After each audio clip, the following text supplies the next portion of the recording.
welcome to Beautiful People. I think it's fitting that in the week that the ICC Cricket World Cup ends, our guest is one of the most iconic cricketers in the world. For several decades now, his incredible sporting prowess and the life he has led has inspired in us admiration, interest, curiosity, some would say lust even. Please welcome the legendary and the inimitable Imran Khan. Imran Khan, it's wonderful to have you talking to us on Beautiful People on CNBC TV 18. My pleasure. And with the kind of talking that you've been doing in the past 1 month or over a month now on cricket, are you all talked out? Well, I could still have talked had Pakistan performed up to their potential. I mean, you know, I'm a sportsman. I don't mind you lose when you give your best, you fight till the last ball. But I hate it when you lose timidly as we did. So no cornered tigers on display this time around? There were pussycats instead of being tigerish. Unfortunately, India actually, I thought, played really badly. Yeah. On the day of the India-Pakistan semi-final, we saw huge amounts of atavistic, primitive, negative, jingoistic, use whatever words you want to describe that collective feeling in both the countries. In that situation, I thought both the teams displayed tremendous amount of grace and dignity. How difficult is it to do that, if you agree with me, when you're in the middle of that pressure cooker, where around you more than 1 billion people are really negative? Because this victory is not about celebrating a victory. It's as much about celebrating another country's loss, isn't it? When there's an Indo-Pakistan match, and I always sense that, it ceases to be cricket. It goes beyond cricket in the sense that it evokes what I call negative nationalism. Yeah, absolutely. There's positive nationalism where you have pride in your country, which is very positive, self-esteem, which is what propels a country high. But negative nationalism is derived out of hatred. And I think anything which breeds hatred amongst human beings is a negative thing. But I blame not the cricket fans, I don't blame the cricketers, I blame the political leadership. I have to say that, you know, when I played against India, there was a lot of pressure put on us by the public to really crush the opposition. And if you did not do well against India, you got a lot of flack from the public. And so that was the big pressure on the players.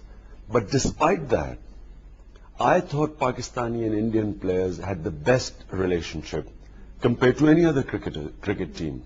So for instance, if we played other teams like Australia or England or West Indies, our relationship was the strongest with the Indian team, off the field. You alluded just now to the leadership in the subcontinent, or the lack of leadership in the subcontinent. I've heard you say that Prime Minister Manmohan Singh's gesture of inviting his Pakistani counterpart here and watching the match together was positive, that the outcome wouldn't be much because Pakistan has a weak government. I want you to amplify that statement. What do you mean? Well, not just Pakistan. I think India has weak leadership too.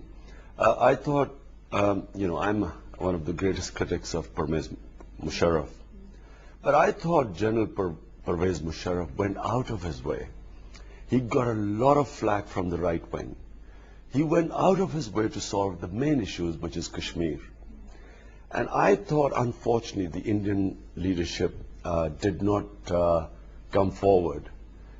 Forget about halfway. I thought they gave no concessions. Well, that's the impression we got in Pakistan. And that was a golden opportunity to settle this issue, because he was the head of the military, he was a dictator, he had the power behind him. He might not have had the people behind him, but he had the power behind him.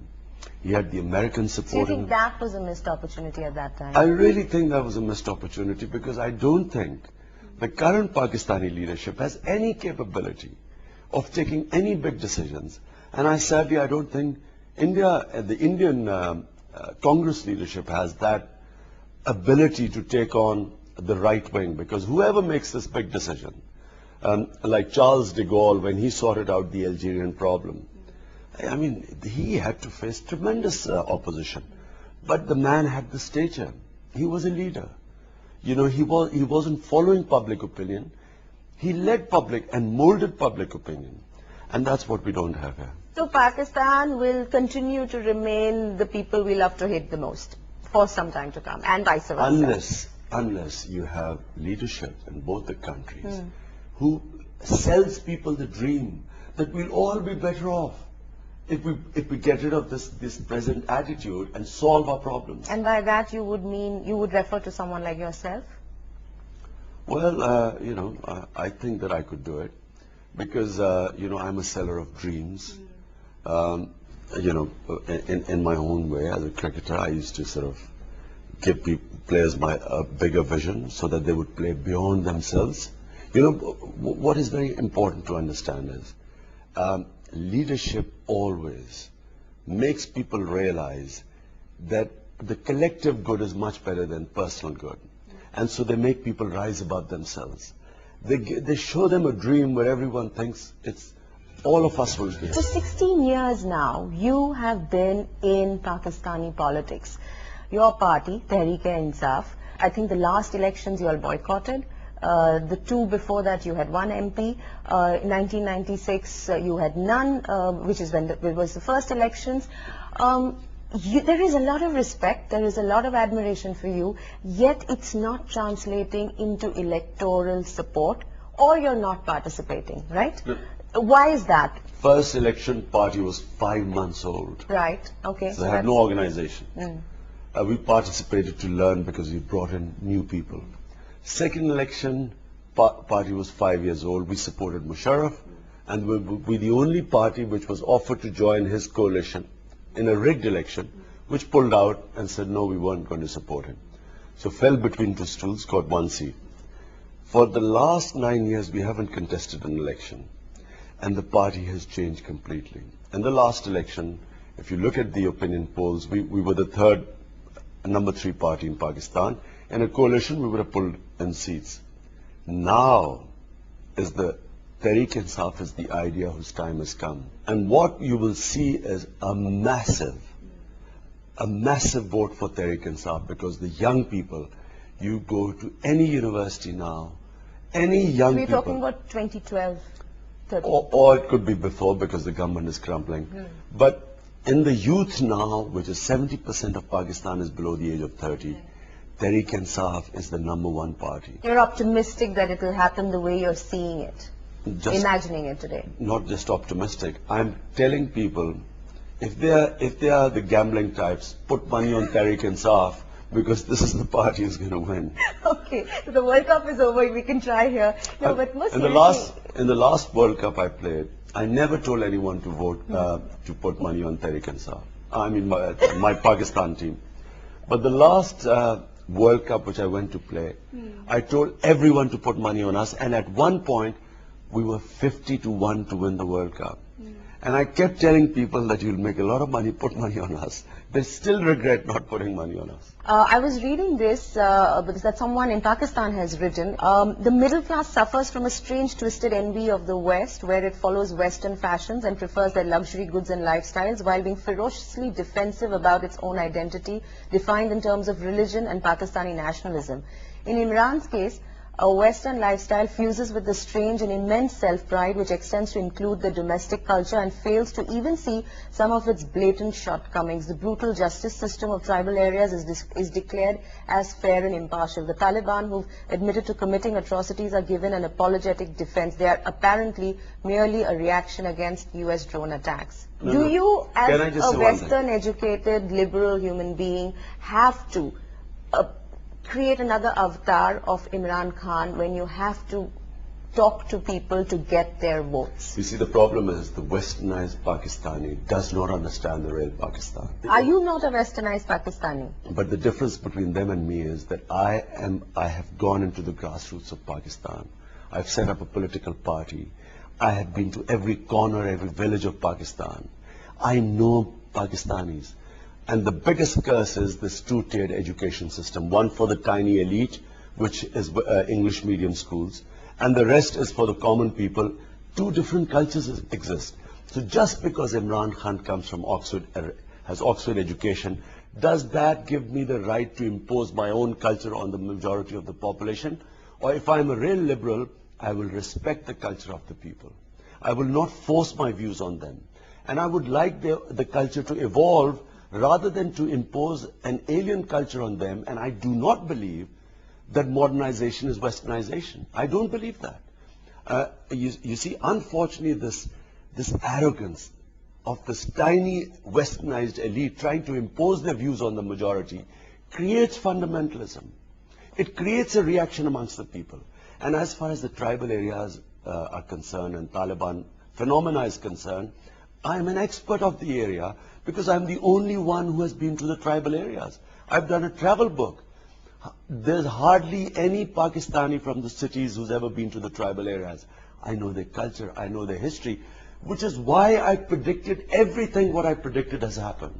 I stood up in the assembly. Including Benazir Bhutto's assassination, in a sense. I predicted that in front of Jeb Bush a month before assassination. I said, you put the kiss on her, of death on her by sending her as an American stooge to Pakistan. So now, when she'll be bumped off, Al-Qaeda or Taliban will be blamed, which is what happened.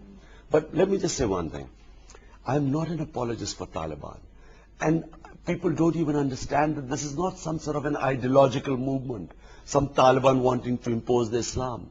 These are our own tribal people who are reacting, who are joining Taliban not ideologically but politically. They are reacting to Americans, which they have done to every foreign invader in history. People don't know their history. The moment the Pakistan army went in, it was always going to, what has happened was going to happen. We never had Taliban in Pakistan. We now have 30 Taliban groups there. So therefore, when people say this is the tiny westernized classes that reads English newspapers. Okay, but Imran, it does not know the real Pakistan. They don't know what they're talking about. Explain to me. They don't even know the Taliban phenomenon. I'm curious about you as a person because, we've seen you over the last 20 years, at least in our collective consciousness.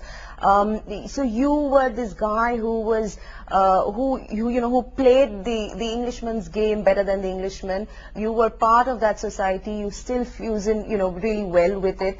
You seem to say, you claim that you know Pakistan better than anybody else, that you managed to break free from the confines of your elite education and background. Where do you really fit in? Who are you, Imran Khan? Do you fit in anywhere, or actually do you not fit in anywhere? I can't figure it out. I fit in everywhere, not just anywhere, everywhere. I mean, England for me, because my family, my ex-wife's family, I still live with my ex-mother-in-law. She refuses to let me stay anywhere else. I believe you actually campaigned for Zach, who is now Conservative MP, isn't it? Because I think he's a liberal. So you fit in everywhere is what you're saying. So I think a liberal person, and I call myself a liberal in the real sense of the word. I cannot understand Pakistani liberals who back drone attacks where they bomb villages, kill suspects, their wives, their children, their neighbors, and they're suspects. And they're incinerated. And they call themselves liberals. The real liberals were anti the Vietnam War. Real liberals do not think matters should be settled by bombs and guns. They believe that a human society must come together. And so therefore, I'm a liberal in the sense that I fit in England. I have a very close relationship with my, not just my close friends there. I fit in India. And you really fit in everywhere, you're saying. It's not that when you fit in England, it's a skin deep fit, but actually you're a traditional at heart. I'm really confused. No. Can someone really fit in everywhere? No. But there's a difference. You accept other people. Other people have their own cultures. I know exactly where I'm rooted. I know my culture. I am very strong spiritually. I have my faith in God. I'm a practicing Muslim. But my religion and everything allows me to accept that this world has diversity. We should accept diversity. We should not impose our opinions on other people. We should accept human beings as they are. We should condemn when any human being does something wrong, illegal, unlawful, who are cruel, inhuman, whoever, whether they are your own countrymen or they are foreigners. But we should be able to have the guts to stand up for what is right. Rights of human beings. That's why when you have that attitude, you'll fit in everywhere.